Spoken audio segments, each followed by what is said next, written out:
buenas tardes, queridos amigos, y muy bienvenidos a Son Nuestros Hijos, el espacio de ECA, Educadores contra el Adoctrinamiento, para Multicanal Radio. Hoy tenemos un invitado, como siempre. No podíamos faltar a nuestra cita para seguir hablando y seguir informando a todos nuestros oyentes de cómo está en el patio en lo que se refiere al adoctrinamiento de los niños. Y nuestro invitado es alguien muy especial. Su nombre es Ariel Eduardo Picet Laya. Muy buenas, Eduardo. Bienvenido al programa. Buenas tardes o buenas noches para todos. Ciudadano hispano-argentino es Eduardo. Además, licenciado en Ciencia Política y de la Administración en la Universidad Nacional de Rosario, en la República Argentina. Profesor de nivel medio y superior en Ciencias Políticas, Sociales y Jurídicas en la Facultad de Humanidades y Artes de la misma universidad. Experto en igualdad de género y oportunidades.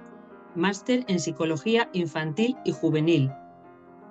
Profesor de Ciencia Política, Formación Ética y Ciudadana, Geografía Económica, Organización del Comercio y de la Empresa, Derecho Usual y Práctica Forense, por 13 años en establecimiento de nivel medio. Además, concejal del Ayuntamiento de Villalbilla, en Madrid, por el Grupo Vox, durante el periodo de 2019 a 2023. Y autor de dos libros magníficos que recomendamos desde ECA, podéis conseguirlos en Amazon, como son, con los títulos, La ideología degenerada y La última frontera. Y según me comenta, Ariel está en proceso de sacar, de editar un nuevo libro, un nuevo ejemplar. Yo quería empezar esta entrevista preguntando, bueno, primero una curiosidad. ¿Por qué uno tiene la tapa negra, el primero, y el segundo la tapa blanca? Si eso tiene algún significado. ¿Y qué color le piensa poner a la tapa del tercer volumen? Sí, todo está pensado o meditado porque cualquiera de los espectadores u oyentes, si le preguntamos qué significa el color negro, posiblemente nos diga que significa la oscuridad, la maldad, lo tenebroso, lo tétrico. De ahí que he escogido ese color para lo que he dado en denominar la ideología degenerada. Si queréis, luego les explico por qué he adoptado ese vocablo degenerado en lugar de hablar de ideología de género, que es como hasta ahora se la conocía. Por el otro lado, el color blanco simboliza, si nos ponemos a pensar, la pureza, lo que queremos defender, los valores que tienen que ver con la naturaleza humana, con la dignidad del hombre, y que hoy en día están siendo tan atacados por la ideología degenerada. Y en el próximo, que os doy la primicia, la portada tendrá un fondo de color rojo, que es el libro con el que estoy trabajando. Y justamente el color rojo simboliza pasión, pero también simboliza peligro. Y un poco voy a hablar sobre los peligros a los que nos estamos enfrentando cada día, producto de esa ideología degenerada y producto de abandonar la defensa de la última frontera. Todavía reservo el título, aunque lo tengo registrado. Pues muy bien, estamos deseosos de que salga y poderlo leer. Y eso también lo recomendamos a todos nuestros oyentes. Una pregunta al hilo de, bueno, el primer libro, La ideología degenerada. Eh, es cierto que tradicionalmente siempre se ha hablado de las parafilias, en ese libro se habla de las parafilias, se ha hablado en el ámbito de la psicología clínica o de la psiquiatría, ¿no? Como trastornos mentales, problemas mentales muy graves, ¿no? Pero hoy en día cada vez se oye más hablar de parafilias y refiriéndonos al adoctrinamiento de los niños, por ejemplo, en el colegio, o de lo que se les enseña y se les transmite en las redes sociales. Para que nuestros oyentes tengan, no sé, nos gusta, para combatir la mentira y el engaño, lo mejor es el conocimiento y la ciencia. ¿Qué nos puede decir, qué entiende usted por qué es parafilias? ¿Qué es parafilias y qué se persigue, qué objetivo se persigue? introduciendo a los niños en las parafilias. Si nos remontamos un poco a lo que podría ser el origen terminológico de la palabra parafilia, esta deriva de dos vocablos griegos. Por un lado la palabra amor y por el otro lado la palabra más allá. Es decir, nos remite a una tendencia humana de comportamiento que va más allá del amor realmente. Tradicionalmente la humanidad, y por eso estamos todos aquí vivos, se ha caracterizado por un relacionamiento sexual entre un hombre y una mujer. Producto de esa unión basada en el amor, nacían los hijos. Y así se iba transmitiendo la cultura de generación en generación. ¿Qué ha sucedido? Las parafilias no es algo de nuestra época, es algo que ha sido investigado por psicólogos, por psiquiatras en los últimos siglos. Podemos decir, para que todas las personas lo comprendan fácilmente, que se trata de una fantasía recurrente e intensa de pulsiones, o se puede definir también como instintos, comportamientos relacionados con la excitación sexual que tiene una persona y que le lleva a excitarse sexualmente, no con el otro sexo complementario al propio, sino con objetos inanimados, con menores de edad, con determinados fetiches que le provocan un placer sexual. Lo grave es cuando esas parafilias involucran a adultos o a menores sin su consentimiento. Y al ir al tema del consentimiento, creo que todos recordaremos las nefastas realmente palabras que pronunció en su momento la ex ministra de Igualdad, Irene Montero, cuando más o menos textualmente dijo que todos los niños, las niñas y las niñes tienen derecho a tener relaciones sexuales con quien quieran, eso sí basadas en el consentimiento. Esto es peligroso, porque ese tipo de discursos políticos o psicológicos nos pueden conducir a pensar que un menor de edad que legalmente es incapaz tiene un consentimiento. Y esto no lo podemos aceptar. Si es un menor de edad, no puede consentir jamás ningún tipo de relación con un adulto. Estas parafilias, en definitiva, persiguen una excitación sexual diferente al relacionamiento tradicional que tiene un hombre y una mujer, por ejemplo. Es decir, desplaza la simple genitalidad, por ejemplo, por un objeto. De ahí que en psicología existan numerosas parafilias. Se habla, por ejemplo, de una parafilia de una persona que puede ser sadomasoquista, o fetichista, o voyeurista, o pedófilo. No sé si más o menos ha quedado claro.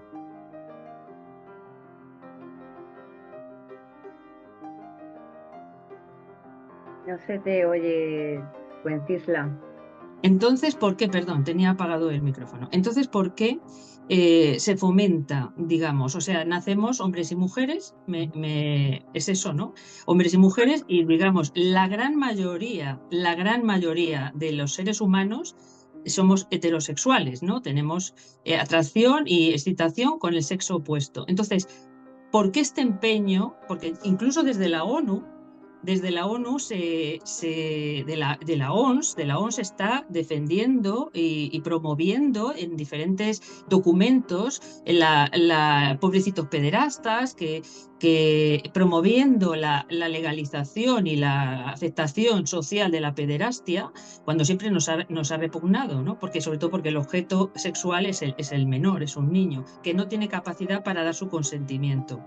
Eso es importante decirlo, ¿no? O sea, se está preparando el caldo de cultivo para dar carta de naturaleza a la pederastia. ¿Por qué? ¿Por qué están haciendo esto? Que entiendo que la homosexualidad, la pederastia, la pedofilia o cualquier otra parafilia se puede inducir a un niño, y por qué están intentando todo esto. A ver, hay dos términos que creo que todos deberíamos ser claros y diferenciar. Un sujeto puede ser psicológicamente pedófilo, pero no significa que ese sujeto necesariamente sea pederasta. Hay que diferenciar ambos vocablos. La pedofilia es una parafilia que hace que un sujeto, en este caso adulto, sienta excitación o atracción sexual con menores de edad. Generalmente se entiende menores de edad desde bebés hasta púberes, porque normalmente los sujetos que tienen pedofilia buscan ese rango de edad entre el ser bebé y los 14 años de edad. Eso sería alguien que es un pedófilo, siente atracción sexual por un menor de edad. En cambio, el pederasta es un sujeto pedófilo que lleva a cabo el acto, la comisión del acto sobre un menor, causándole realmente un perjuicio físico, un perjuicio psicológico, ejerciendo un abuso sexual a partir de una posición de poder, de una posición dominante, como puede ser una persona cercana de su hogar o una persona de su confianza religiosa, un adulto cercano a la familia, un extraño, o darse distinto tipo de situaciones. Normalmente se dice que un sujeto pasa a considerarse, por ejemplo, pedófilo realmente y pasa a ser un pederasta cuando el pedófilo, por ejemplo, siente un malestar por esos pensamientos o tendencias que tiene durante un periodo de más de 6 meses, que esos malestares le suelen causar algún tipo de molestia también física, algún tipo de comportamiento obsesivo con los menores, pero realmente tenemos que hablar de los pederastas cuando el pedófilo, digamos que ha pasado a la acción. Eh, Cuando habéis presentado los títulos de mi libro, primero hiciste referencia a la ideología degenerada. En ese libro, por ejemplo, voy analizando toda la evolución de lo que es el feminismo, pasando por distintas olas, desde un feminismo más humano a un feminismo muy radical, que algunos denominamos feminazismo, pero también me adentro en lo que viene a ser algunas utopías y distopías. Y cito, por ejemplo, a Orwell. Orwell está muy de moda en estos momentos, a partir de su libro 1984, porque muchos pensamos que vivimos en una sociedad prácticamente distópica, donde se están promocionando determinados valores que van en contra de la naturaleza humana y se quiere promocionar otro tipo de comportamientos, incluyendo la pederastia, incluyendo la tendencia pedófila. ¿Por qué? Porque cuando analizo, por ejemplo, el feminismo de tercera ola, de los años 60, 70 del siglo pasado, hay, por ejemplo, una autora que abordo que es Shulamit Firestone, en su libro Dialéctica del Sexo, en capítulo 5 concretamente, que se denomina El Niño, donde si vosotros tomáis las palabras de Shulamit, la comparáis con las afirmaciones de la exministra Irene Montero, veréis cómo, en definitiva, piensan que el niño debe ser alejado de la familia, el niño debe ser educado por una especie de tribu, por un conjunto social, por un grupo, y que no hay nadie mejor para iniciar a un niño en la sexualidad que un adulto.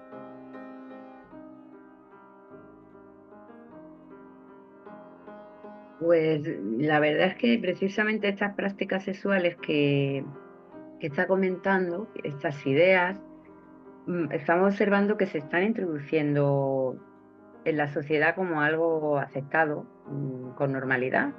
Ya cada vez hay más personas que, bueno, o miran para otro lado o callan o lo aceptan. Nosotros queríamos saber si consideras que hay algún objetivo detrás de esta introducción, de esta ideología degenerada. Eh, y bueno, pues si tiene relación con la Agenda 2030 o si es simplemente algo que es propio del progreso y de la evolución, como se nos está intentando hacer ver. Sí, realmente no podemos hablar de un progreso o de una evolución. Por eso aclaro para las personas que puedan estar interesadas en los libros, he planteado La ideología degenerada como un libro de consulta. Es un libro donde abordo una serie de temas, tanto desde la filosofía, la historia de las ideas, la legislación, que nos va marcando cómo llegamos a esta situación en la que nos encontramos. En cambio, La última frontera es un libro, si se quiere, más accesible, no planteado como un libro de consulta. Y en ambos libros analizo la relación que tienen todas estas ideas con la Agenda 2030. ¿Por qué? Porque no hay nada realmente casual, sino que todo es causal. ¿Cuál podríamos decir que es uno de los objetivos? Uno de los objetivos que tiene la ideología degenerada es destruir a la familia. Podríamos decir que uno de los grandes objetivos. Otro, disolver la naturaleza humana tal cual la hemos conocido a lo largo de los siglos. Otro de los objetivos fundamentales que tienen es reducir la población mundial. Por el otro lado, muy ligado a todo esto, es desposeer al hombre de lo que históricamente más le ha dado valor a la vida de una persona, que es sus relaciones familiares, sus relaciones entre padres, hijos, abuelos, y también sus afectos, para convertir al hombre en un cuerpo hablante, diría algún autor que promueve todo este tipo de ideas. Dejan de hablar de persona para hablar de cuerpos parlantes. Esto posiblemente lo habréis notado porque no hay quizás una palabra más hermosa en el diccionario de la Real Academia Española que mamá o madre y papá o padre. Y sin embargo ahora, incluso en documentos oficiales, se comienza a hablar de cuerpos engendrantes, y esto va todo realmente en la misma dirección. La Agenda 2030 la están inoculando prácticamente en todas las instancias educativas, desde que el niño va a parvulario prácticamente, pasando por todos los planes de estudio de primaria, instituto, bachillerato y universidad. También la están incorporando en las empresas. Y la Agenda 2030 suena muy bien porque viene a ser como un canto de sirena que no nos conduce a ninguna parte. Nos hablan de resiliencia, de veganismo, de proteger el planeta, de ser inclusivos, de no discriminar. Y por el otro lado, cualquier disidencia nos la plantean como que la persona es xenófoba, que es un homófobo, que es una persona que tiene odio hacia lesbianas, hacia transexuales, cuando realmente están utilizando un lenguaje muy pomposo, pero realmente el objetivo que va por detrás es realmente perverso. Como he dicho, uno de los principales objetivos es reducir la población. Y justamente en estos días había estado mirando algunas de las últimas estadísticas a nivel oficial del gobierno de España, tanto de tasa de natalidad como de tasa de fecundidad, tasas de nupcialidad. Y si nos ponemos a pensar en los últimos 10 o 20 años, prácticamente podríamos decir que están ganando. ¿Por qué están ganando? Porque la tasa de natalidad se ha derrumbado estrepitosamente. Lo mismo que la tasa de fecundidad. Hablando de estas tasas, ¿qué quiero decir? La tasa de natalidad, el número total de nacimientos que se produce cada 1000 habitantes. Y la tasa de fecundidad, por el otro lado, el número de nacimientos que se produce de cada 1000 mujeres en edad de fecundar. Y si analizamos la realidad, por un lado, están logrando ciertos objetivos. Fijaros, estamos prácticamente en más de 33 años de media en que una mujer en España tiene su primer hijo. Nunca hemos tenido tan pocos nacimientos en España como en la actualidad. al menos al cierre del año 2023, tenemos menos nacimientos que en 1941, por ejemplo, en España, que fue un año de posguerra, que como todos sabéis, hubo lamentablemente miles de fallecidos y de rupturas familiares. Estamos teniendo también a nivel estadístico una evolución del saldo vegetativo, esto es la diferencia entre defunciones y nacimientos, verdaderamente caótico.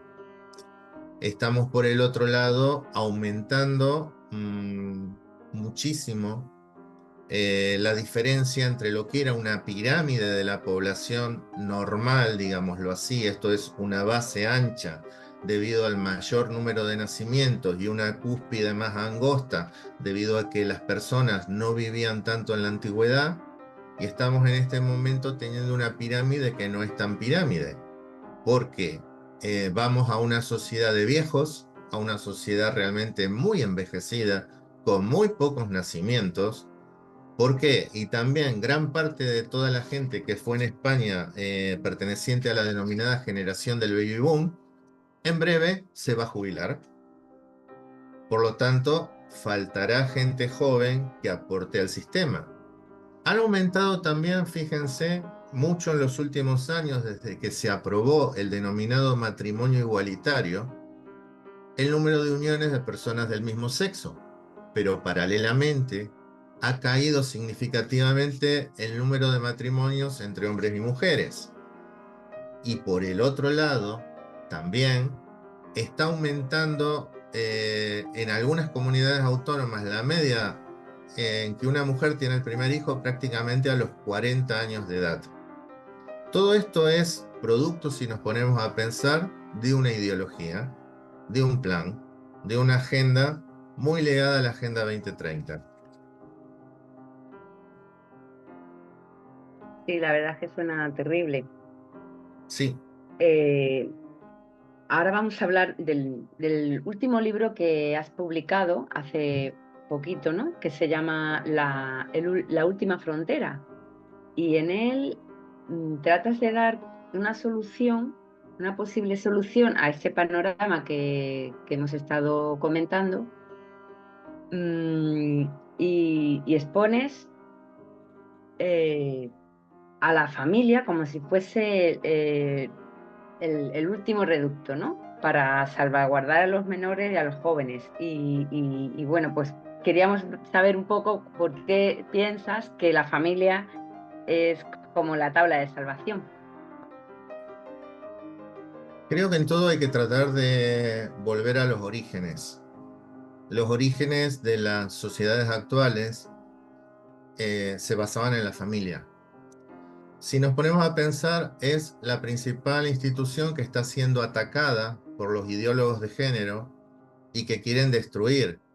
Porque, por ejemplo, si nos remontamos y hablamos de algunos autores, padres del comunismo, como fueron Engels o Marx, cuando se preguntan por qué ha fracasado la revolución en muchos países, Engels mismo responde que ha fracasado porque no se pudo destruir a la familia. Y sobre todo no se pudo destruir el vínculo que tenían los hijos respecto a su madre. Lo mismo plantearon algunas de las autoras de la tercera ola feminista, como Shulamit Firestone, donde realmente veían a la familia como un obstáculo para poder imponer sus ideas. Porque no quiero sonar precisamente antifeminista, todo lo contrario. Hoy vivimos en una sociedad realmente igualitaria, donde las mujeres están alcanzando cotas de destacado papel deportivo en las empresas, en los trabajos, en los estudios fundamentalmente, mucho mejor que los varones.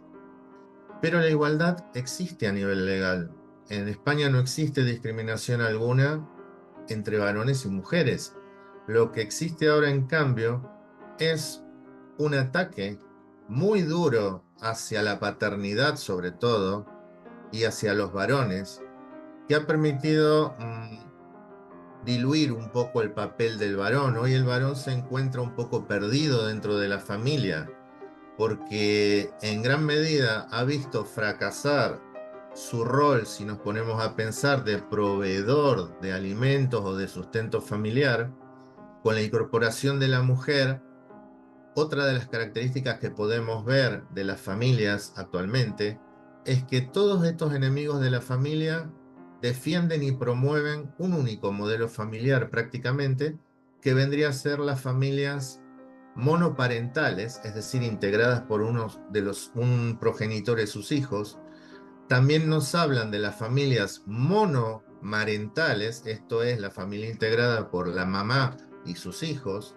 E incluso algunos están promoviendo las familias homoparentales, es decir, promover un modelo familiar integrado por una persona homosexual o por dos personas homosexuales con sus hijos. En el libro planteo que defender la familia es fundamental, porque ¿de dónde surge la familia? Nace del amor, nace de un vínculo entre un hombre y una mujer, que, cuando Dios lo permite, da origen a nueva vida. La madre es la principal figura en la familia generadora de vida. La preserva en su seno, nace la criatura y la madre le brinda cobijo y protección. Si nos ponemos a pensar, en gran medida es el centro de la familia. No es casualidad que en los últimos años cada vez más se esté atacando a la familia a través del ataque al derecho a la vida. Porque me salgo un poco de ambos libros, pero si nos ponemos a pensar, uno de los grandes problemas de la actualidad o temas de debate es la cuestión de la migración. Si, como consecuencia de lo que comenté antes, España necesita o va a necesitar mano de obra, ¿por qué no dejamos que ingrese todo aquel que quiera a territorio europeo? Y esto es curioso, porque desde la sanción de la ley del aborto se ha producido en este país un auténtico genocidio. Hablamos de más de 1.300.000 vidas que no han podido ver la luz, vidas que no se les ha permitido vivir a esas criaturas por el negocio del aborto. Entonces, fijémonos, ataque a la familia a través de promover el aborto, un ataque a la familia por el otro lado, confundiendo a los menores a través del adoctrinamiento educativo y a la sociedad en general. Para eso se valen no solo de los contenidos de la educación formal, sino también de todas las producciones audiovisuales, televisivas, hasta de obras de teatro, confundiendo realmente lo que es un hombre, lo que es una mujer. Aconsejo también proteger desde la familia el futuro de los niños y de la sociedad, defendiendo el derecho a disentir. Eso es algo que planteo también en ambos libros, porque si vivimos en una sociedad libre y democrática, no todo el mundo tiene que estar de acuerdo con la postura individual de cada uno de nosotros, pero sí respetar el derecho a disentir del otro. Si nos ponemos a ver lo que está pasando en la actualidad, cada vez más se está pretendiendo censurar las opiniones discordantes con el derecho, con las posturas oficiales. Marchamos, si se quiere, hacia una especie de dictadura tecnológica, donde hasta a través de los algoritmos y de la inteligencia artificial se está tratando de influir en lo que la gente piense y cómo lo piense. También desde la familia es el reducto donde podemos defender la dignidad innata que cada uno de nosotros tiene como persona. Es a través de la familia donde se le puede enseñar a los niños a no creer en tautologías. Por ejemplo, hoy en día se utilizan muchas tautologías en los discursos oficiales. Se habla de la mujer trans, se habla del hombre trans, a través de periódicos, no recuerdo en este momento exactamente el titular del nombre, que se autoadjudicó una mujer que se considera varón. pero recuerdo sí que había sido publicado en el diario El País diciendo, ha sido madre, pongámosle Pepito, el primer hombre transexual, cuando eso sabemos biológicamente que es totalmente imposible. Que esta persona externamente adopte caracteres secundarios masculinos, conservando todos los órganos internos de la mujer, es lo que le permitió ser madre. Es decir, dentro de la familia y desde la familia es que tenemos que enseñar valores, enseñar educación, exigir a los políticos que respeten nuestro derecho a disentir, que respeten la diversidad de opiniones, que garanticen que los menores tengan acceso en las escuelas a distintas opiniones fundamentadas, que no permitan que ingresen colectivos realmente radicalizados que representan minorías sexuales, cuando uno de los últimos estudios hechos desde uno de los ministerios de España indica que el 98,7% de la sociedad española se define como heterosexual, y sobre todo preservando dentro de la familia la posibilidad de dialogar. Hoy en día no estamos dialogando, los padres no dialogan con sus hijos. Esto lo podemos observar cuando vamos incluso a un restaurante donde está papá, mamá con los niños, cada uno con su móvil. Hemos pasado de una sociedad en la que se sobreprotegía al menor, digámoslo así, en el contexto externo, a una sociedad en la que se lo protege, por ejemplo, en un parque infantil, pero no se lo protege en las redes sociales. Hoy en día las redes sociales están causando un grave destrozo de la psicología de los niños y de las niñas. ¿Por qué diferencio por sexos? Porque en el caso de las niñas esto se percibe cada vez más. Y en el caso de los varones, por ejemplo, eso se refleja en depresión y en suicidio. Cuando antes hablaba de la ideología degenerada, criticando el uso del vocablo ideología de género, esto no implica ir en contra de defender a cualquier persona que sufre una violencia, pero pongámonos a pensar, toda la legislación va en contra del reconocimiento de las diferencias complementarias entre los sexos. Toda la legislación promueve un discurso que va en contra de la familia. Como dije antes, quieren un individuo roto, un individuo solo. Si paseamos un poco por las calles de nuestras ciudades, vemos que en muchos lugares hay parques infantiles y los niños no juegan o están con un teléfono. O el otro día lo hablaba con una amiga y un poco se reía porque le digo, bueno, cuando vas con tu niño al parque infantil y está jugando con un tobogán, por ejemplo, y cae del tobogán y se hace un pequeño rasguño, la mamá interviene enseguida, trata de curarlo con un algodón, con lo que fuere, poniéndole una crema, y automáticamente el niño deja de jugar. Forma parte del aprendizaje que ese niño sufra algún tipo de rozadura. Todos los que hemos jugado de pequeños interactuábamos con otros niños viéndolos a la cara. Hoy en día están viendo una pantalla. Y están viendo una pantalla durante 5 horas, 7 horas, 8 horas. Y están sometidos a la influencia justamente de personas conocidas como influencers que le transmiten mensajes que no condicen realmente con la edad cronológica y psicológica de los niños. ¿Por qué la familia es baluarte? Porque hay algo que siempre le agradeceré a mis padres, y uno está entrado en décadas, pero siempre lo recuerdo. Mi madre, cuando era muy pequeño, hace muchas décadas atrás, se preocupó porque veía que leía demasiado bien los cuentos, con 5 años de edad. Mi madre creyó que me estaba inventando cuentos posiblemente o algo por el estilo. Recurrió a una psicopedagoga, hizo una consulta y la psicopedagoga, según me relató mi madre años después, le había explicado que en mi caso había aprendido a leer solo.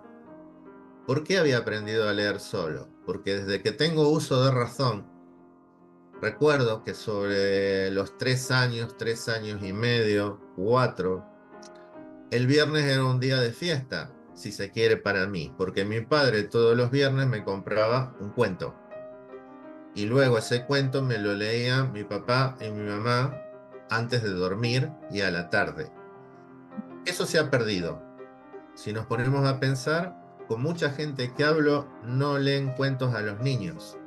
Leer cuentos es un mecanismo de defensa básico que tiene una familia para que ese niño crezca con lecturas adaptadas a su edad y por el otro lado puede incentivar la imaginación, soñar con mundos fantasiosos, con héroes, con villanos, aprender vocabulario, aprender a reconocer palabras. Y también es dentro de la familia donde se van a incentivar, en los niños sobre todo, que es la generación futura, distintos saberes.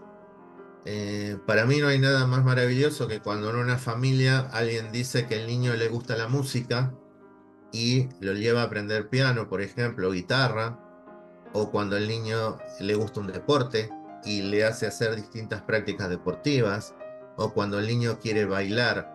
¿Por qué? Porque todos esos saberes le van a ayudar en el futuro. Y si no cimentamos en las primeras edades de la vida lo fundamental para que ese niño crezca como un adulto responsable, pasando por una adolescencia donde realmente reciba y pueda transformarse en un adulto responsable, el futuro puede ser un poco complicado. ¿Qué otra cosa podemos hacer desde las familias para preservar a nuestro pequeño reducto familiar de este tipo de ideologías? En el caso de los que son papás, muchos estudios psicológicos del mundo están recomendando no entregarles móviles a los niños antes de los 14 años de edad, porque está más que comprobado que antes de esa edad la corteza neurofrontal del niño no está del todo desarrollada. Y cuando acostumbramos a una mente en desarrollo a recibir impulsos no naturales, pasando simplemente con el dedo, estamos corriendo un gran riesgo. Por el otro lado, en la familia tenemos que preservar la inocencia infantil, no permitirles acceder a determinados contenidos que no son aptos para sus edades. Y esto los papás deberían tener y las mamás deberían tener mucho ojo en la selección de contenidos, porque hay muchos contenidos que a prima facie son infantiles, pero que poco a poco van introduciendo a los niños en alguno de los mantras de lo que he dado en denominar la ideología degenerada. ¿Qué otra cosa se hace dentro de la familia? ¿Y por qué defiendo en ambos libros que lo ideal, aunque sabemos que la realidad no condice muchas veces con lo ideal, pero permítanme creer en la pureza de lo ideal, es que la familia está integrada por un papá y por una mamá? Porque cada uno influye desde el punto de vista psicológico y cumple un rol en relación a la formación del futuro adulto. La mamá protege, pero también corremos el riesgo que la mamá ahogue. Por eso hace falta también el padre para marcar límites y para permitir que ese menor, a medida que va creciendo, se libere de ese abrazo materno. Si habéis leído En la última frontera, también entro a valorar esto de que es necesario superar una concepción del niño como producto. Porque si nos ponemos a pensar, hay mamás, mujeres que desean ser madres pasados los 40 años muy largos e incluso los 50, y ese menor lo pasan a concebir como un producto necesario para suplir una necesidad personal y no como tradicionalmente ha sido. No sé si más o menos aclaro la duda de cómo podríamos desde la familia oponernos a este tipo de ideologías.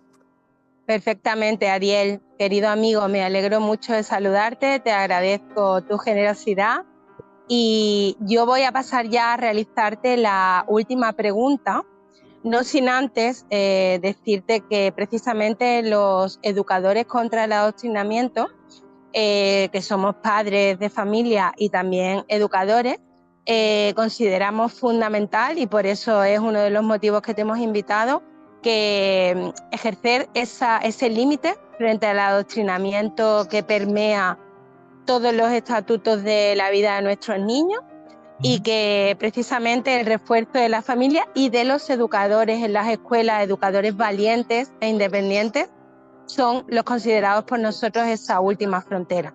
Yo quería pedirte que, para terminar con un buen sabor de boca y un sentimiento optimista, que nos des unos consejos. Siempre se lo preguntamos y se lo pedimos a todos nuestros invitados, unos consejos para que podamos aplicar de manera sencilla, pero que nos resulten útiles para realizar precisamente esa labor de estar en contra del adoctrinamiento, a favor de que la edad de los niños es absolutamente inadecuada para determinadas conductas, y una guía que tú hayas aplicado y que después de tanto estudio por tu parte nos pueda iluminar y dar una esperanza. Muchísimas gracias por todo, Eduardo. Sí te pedimos un poquito de brevedad porque nos quedan pocos minutos, y de verdad muchísimas gracias por tu tiempo. No, gracias a vosotros por la oportunidad y espero que sirva a las personas que puedan ver esta entrevista tan amable por vuestra parte. A ver, la esperanza siempre hay que tenerla. No tenemos que permitir justamente que nos enreden demasiado ni que nos impongan una única visión. Hay una frase de un autor que siempre suelo citar, que es César Vidal. Y César Vidal Manzanares siempre nos dice que aunque los poderosos parezcan gigantes, es porque se los contempla de rodillas y va siendo hora de ponerse en pie. ¿Qué quiero decir con esto? Que es a través de nuestra voluntad individual y de nuestra propia familia donde nos podemos poner en pie y enfrentar este tipo de discursos. Siempre hay esperanza, hay que tratar de actuar con espontaneidad cada día, trabajar, luchar por lo que queremos, aprender a decir que no en relación a los menores de edad, incluso a la pareja y a nosotros mismos, saber lidiar con la frustración, porque pongámonos a pensar, un mundo feliz como es el libro de Huxley, no existe en la realidad. La vida, si nos ponemos a pensar, son altibajos. En algunos momentos estaremos mejor, en otros estaremos peor, pero con fe y esperanza tenemos que ir pasando este mal trago que nos quieren hacer vivir. Entonces, si en la escuela, por ejemplo, a tus hijos le dan un adoctrinamiento que no compartes, háblalo con los profesores, háblalo con los directivos, tienes la posibilidad de elegir otro centro escolar, e incluso, si el niño necesita seguir en ese colegio, buscar lecturas que amenamente le permitan transmitir otro tipo de valores en los cuales los papás creen.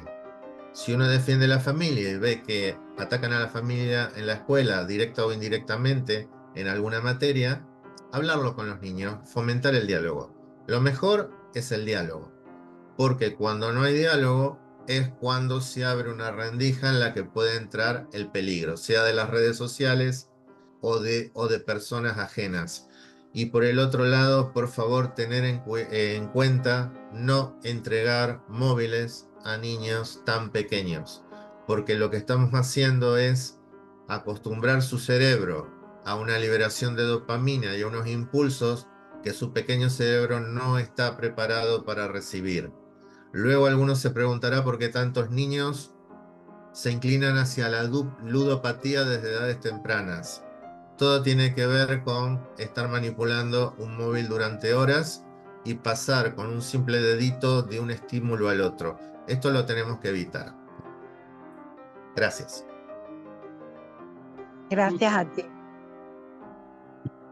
Pues sí, muchísimas gracias, Ariel, tenemos tiempo para alguna pregunta más. A lo mejor alguien quiere hacer una pregunta. ¿Te ha quedado algo en el tintero? Que ha sido una exposición muy, muy completa y exhaustiva. Yo lo único que veo es que los pobres padres también en España, hay una gran pasividad de los padres. ¿Qué piensas tú de eso, Ariel? De la pasividad de la gran mayoría de los padres. No todos, claro, pero sí la mayoría. Hay personas que son responsables de sus actos y otras que se ven conducidos a esta situación. ¿Por qué? Hace muchos años y en vuestro caso, cuando me habéis presentado, habéis hecho referencia a que durante un periodo legislativo he sido concejal de Vox, que es un dato que en lo personal iba a omitir, pero está bien dicho. Y en su momento decidí incorporarme a este proyecto fundamentalmente porque valoro la vida humana.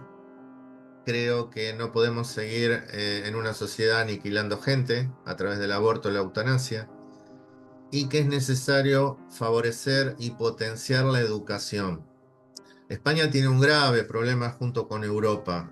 Recientemente he estado analizando unos textos donde, por ejemplo, 2,5 millones de jóvenes altamente capacitados de Italia se han marchado a otros países por el bajo nivel salarial, mileurista, digamos, para un joven italiano. Más de 500.000 jóvenes se han marchado de España, también altamente cualificados. ¿Esto qué significa? Que hay muchos padres que lo hacen bien, porque le están transmitiendo a los niños, luego adolescentes y jóvenes, la necesidad de capacitarse y aprender. Pero también en España adolecemos de un grave problema, que es la falta de recursos destinados realmente a los niños y a madres y a padres que por desgracias de la vida, circunstancias o lo que fuere, tienen que criar solos a sus hijos. Conozco personalmente madres solas que cuál es la necesidad imperiosa que tienen: mantener su trabajo, conseguir un ingreso que le permita pagar el alquiler, los altos costes de la vivienda, y que tienen que estar pidiendo favores a una amiga, a un pariente, y los niños no dejan de ser como una maleta que va de un lado para el otro. Padres que muchas veces trabajan muchas horas para poder conseguir un ingreso suficiente, regresan a su hogar muy cansados y no tienen tiempo de ponerse a leer un cuento o participar en las tareas escolares de los menores. Por eso no me gusta en ese sentido acusar a todos, sino que es un problema de toda la sociedad. Porque si nos ponemos a pensar, vivimos en una sociedad donde nos quieren hacer creer que todo deseo individual es un derecho. Y eso es una estafa monumental hacia cualquier ciudadano. ¿Por qué? Porque los recursos son finitos y las necesidades son infinitas. Y si nos ponemos a pensar, queremos proteger a la familia, ¿no sería mejor favorecer económicamente a aquellas personas que tienen dificultad para criar a sus hijos, de modo tal que puedan tener un ingreso, por ejemplo, que les permitan pasar más tiempo en familia y preocuparse de la educación de sus hijos? ¿No sería mejor, en lugar de promover una cultura de la muerte basada en el aborto o la eutanasia, destinar recursos públicos para que las madres que han quedado embarazadas puedan traer esa vida y proveerle todo lo necesario para que se conviertan en ciudadanos del futuro? Hay muchas cosas y tiene que ver también con la política, tiene que ver con la asignación de recursos, tiene que ver con el despilfarro y tiene que ver con romper también con una cultura de la lumperización de la sociedad. Como os daréis cuenta, evidentemente, por mi acento, y antes lo habéis dicho, soy nacido en Argentina, y en Argentina he pasado unos 30 años de mi vida. Luego me he venido a vivir a España. Y en Argentina siempre he criticado la máquina de generar pobreza. ¿Por qué? Porque es un negocio para la casta política, pero no es un negocio para el ciudadano ni para el futuro de un país. Cuando desde los poderes públicos se generan masas de lúmpenes a los cuales se les dan paguitas y no se les exige esfuerzo, estudio, capacitación o trabajo, estamos acostumbrando a la sociedad al no esfuerzo. Y haciendo una referencia meramente personal, mis abuelos fueron todos inmigrantes europeos en Argentina y siempre contaban que nadie les regaló nada. Bajaron del barco y al bajar del barco, en ese momento Argentina traía a muchos ciudadanos europeos porque necesitaba mano de obra, se pusieron a trabajar inmediatamente. Tuvieron esa suerte, pero no tuvieron paga alguna. Quisieron estudiar, estudiaron. Sus hijos se capacitaron más que mis abuelos, porque tuvieron una educación mejor que la que tuvieron mis abuelos, que era simplemente la educación primaria, porque la necesidad de saberes cambia. Pero ¿cuál era la idea de esos inmigrantes? Entrar a Argentina, trabajar, formar su familia y que sus hijos viviesen mejor que lo que habían vivido los padres. Eso se está perdiendo. Tenemos que volver a una cultura del esfuerzo, del trabajo, de la meritocracia y no al falso igualitarismo progre que nos quieren vender y que critico tanto en ambos libros. Pues sí, ahora sí. Muchísimas gracias, Ariel. Después de estas sabias palabras, ojalá que podamos revertir esta situación tan distópica que estamos viviendo en nuestra sociedad. Y porque vemos ejemplos como el de Argentina, donde ha habido un vuelco. Da la impresión, sí, ha habido un vuelco. Y al menos eso es lo que nos llega, ¿no? Y ojalá que en España podamos darle también un vuelco a esta situación que nos conduce a la destrucción. Muchísimas gracias, Ariel, ha sido un placer. Gracias a vosotros. Encantados de haberte tenido, has aportado muchísimo y ahora pues tenemos que dar paso a nuestra querida compañera Beatriz Montes, que está impaciente ya por darnos su esperada reflexión. Decir la verdad, querido oyente, ofende. Se puede comunicar de una manera o de otra, disfrazarla o camuflarla, pero una vez dicha, ofende. No a todos, claro está. Tan solo a aquellos que no quieren escucharla porque viven muy acomodados en su mundo imaginario, en su estado de bienestar, en su confort económico o sus vicios. Y a estas personas la verdad les escuece y por ello tratan de eliminarla mediante relativismo, ya sabemos. Eso de todo vale con tal de que no se me moleste. O se inventan mentiras que tras repetirlas cientos de veces, hay quienes creen que son verdad. En fin, que hay que quitar de en medio y degenerar a la señora verdad, sea como sea, comenzando por sus divulgadores. Hace más de 2000 años se quitaron de en medio, o eso pretendían, al hijo de un carpintero de un pequeño pueblo. Se armó un gran revuelo en esa región de Israel por todo lo que pregonaba por su boca y para colmo, una gran muchedumbre lo creía y le seguían. Así que se lo cargaron. Aunque revuelo mayor se formó cuando apareció resucitado y sus seguidores continuaron hasta el día de hoy proclamando esa verdad que él vino a enseñarnos. Años después, también aniquilaron a Sócrates por posicionarse dando la cara por la verdad, despertando conciencias, abriendo un mundo moral censurado. A día de hoy, su nombre aún resuena por todos los rincones. Y así ha ocurrido a lo largo de los siglos. Han ido apareciendo personas que, lejos de dejarse arrastrar por las modas ideológicas, se han puesto enfrente defendiendo la verdad ocultada. De este modo podemos encontrar a nuestro invitado de esta tarde, Ariel Eduardo, luchador que, divulgando con sus libros y diversos medios digitales, denuncia la perversión sexual a la que se le está adoctrinando a la sociedad, pero especialmente a los menores. Y no sabemos si algún día su nombre aparecerá escrito en algún libro de historia recordando sus palabras. Lo que sí tenemos claro desde ECA es que en la historia quedará grabada la marca indeleble de todos aquellos que, a contracorriente y salteando grandes obstáculos, Hemos desgastado nuestra vida por ese fin noble de dejarles a las siguientes generaciones un mundo donde la perversión sexual sea castigada. Quedarán en la historia los frutos del esfuerzo diario por preservarles del Señor del mal, para que reine la Señora Verdad. Soñamos con una educación libre de ideologías degeneradas, una enseñanza que ame el bien y una sociedad que defienda como máximo la inocencia de los niños porque son nuestros hijos. Un saludo y hasta la próxima cita. Muchas gracias, Beatriz. Preciosa reflexión, la guinda de nuestro pastel. Y antes de despedirnos, os queremos recordar nuestros teléfonos y nuestros contactos donde podéis encontrarnos, por ejemplo, mandándonos un WhatsApp al teléfono 611 09 88 36. Si queréis venir al programa o si queréis comunicarnos algún caso de adoctrinamiento para que podamos tomar cartas en el asunto, también el correo electrónico contraeladoctrinamiento@gmail.com. Podéis seguirnos en redes sociales como X, Instagram o Telegram y para más información nuestra web www.eka-e.es.